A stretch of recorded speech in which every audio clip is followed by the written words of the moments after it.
खेसारी के देन हो कि राज करत तारू। एकदम तो के राज करता खेसारी के देन हो कि उ राज करत तारी के हो। के जानत रहे काजल राघवानी के। सबके नमस्कार प्रणाम बा। आज हमरा संगे बड़े विश्वजीत लाल यादव। सब पहले जितना भी दर्शक बिहार भोजपुरी जियो भोजपुरी बिहार के जे भी तमाम दर्शक बा सबके सादर अभिनंदन बंदन। आपके भी स्वागत बा। बात छोड़ी रो गाना गइलर नहीं हो ढोड़ी में मारे में कूद कूद के। तो देखी हमरा और बढ़िया गाना के सपोर्ट करनी जितना वो गलत गावनी तो विरोधो करनी हम। अब आपने ठीक है बोल दिया, हमने सही बात है गाना गाया था। वो मारब ना गाना है कि मरब तोरा ढोड़ी में कूद के, मर्डर कले हम खुद के तोरा ढोड़ी में कूद के। अच्छा हमार गाना ना बेला तो उहे तो कहनी तारा अच्छा गाना के सपोर्ट करनी खराब गाना के विरोध करनी तब न तारा के धइनी है। मनीष जी अच्छा गाना के व्यूअर देखिए कितना है। अभी हाल में एगो एकदम नॉर्मल मतलब हंसते हंसते गा देने जाए स्टूडियो में बैठे रही काजल राघवानी के ऊपर एगो विवादित गाना कहीं चाहे काजल। अच्छा एगो गाना आप और गाए थे खेसारी के ह कि राज करत तारू। खेसारी के देन हो कि राज करो। खेसारी के देन हो कि राज करत तारू। एकदम तो के राज करता खेसारी के देन हो कि उ राज करत तारी के हो। के जानता रहे काजल राघवानी के, कौन जानता था मार्केट में बताइए। आज खेसारी भाई ने अपने साथ एल्बम करवाया, फिल्म करवाया, सब लोग कंट्रोवर्सी करने के लिए मार्केट में काम नहीं मिलता है तो लोग कंट्रोवर्सी करना चालू कर देता है।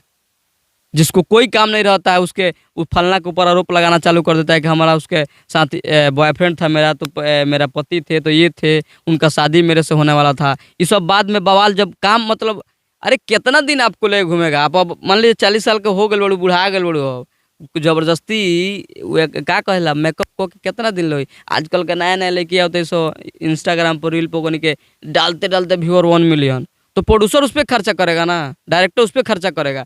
आ खेसारी भाई के थोड़े चलते लोग फलना गावेले चाहे चिलना गावेले। वो डायरेक्टर और प्रोड्यूसर मैनेज करता है कि इस गाने का लायक कौन है, इस गाने के वीडियो में कौन काम करेगी, इस गाने का वोकल कौन गाएगी। बहुत गाने में जैसे शिल्पी राज गाती हैं, उस गाना का जब मैच नहीं होता है क्वालिटी खेसारी भैया के साथ चाहे पवन भैया के साथ, तो गाना को बंद करके किसी और से नेहा राय से गवा दिया जाता है। चाहे कल्पना पटवारी अभी ने खेसारी भैया के साथ गाना गाया। अच्छा, भोजपुरी में कहाँ कमी बा? बहुत कमी बा। भोजपुरी कलाकारों में कमी है, भोजपुरी में एकता नहीं है, जुटता नहीं है। और फलना कुछ हो तरह से क्या मतलब हमारा काम चलता।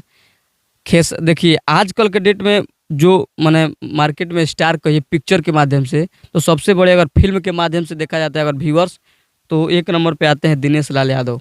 सबसे ज़्यादा व्यूअर अगर दिए हैं फिल्म का तो दिनेश लाल यादव का भोजपुरी का पिक्चर का व्यूअर है।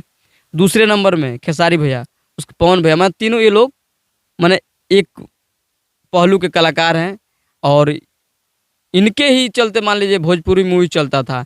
इनके तमाम रितेश पांडे हो गए, कल्लू भैया हो गए, चिंटू पांडे हो गए, और कई कलाकार पिक्चर बनाते हैं। लेकिन पिक्चर अगर भोजपुरी में कोई देखना पसंद करता है तो खेसारी भैया का, पवन भैया का, अभी के डेट में दिनेश भैया का।